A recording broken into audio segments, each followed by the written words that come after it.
আচ্ছা, এই শাকটা কি তোমরা বলতে পারবে?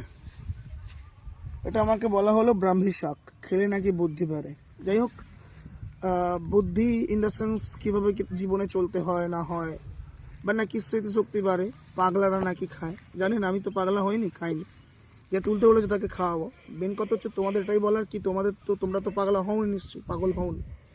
তো বেসিক্যালি যেটা বলার কি, জীবনে আরও বড় হতে চাইলে লাইফে সরকারি চাকরি করাটা ইম্পর্টেন্ট। তার গুরুত্ব আছে, অনেক গুরুত্ব আছে, যেটা আজকে যারা করে না তারা বোঝে, যারা করে তারাও বোঝে, যারা আমি আশা রাখতে পারি তোমরাও বোঝো। তো সেই জায়গা থেকে দাঁড়িয়ে সামনে এনটিপিসি গ্র্যাজুয়েট এবং আন্ডার গ্র্যাজুয়েট এক্সাম, চাকরি পেতে হবে, জীবনের দুঃখ দুর্দশা, বাবা মায়ের কষ্ট যন্ত্রণা বোঝাতে হবে, সেটাকে মাথায় রেখে রিজনিংয়ে ফুল মার্কস পাওয়ার জন্য আগামীকাল ঠিক সন্ধ্যা 7টায় টেক্সট বুক বাংলায় বারবার বলছি, সকলে চলে এসো।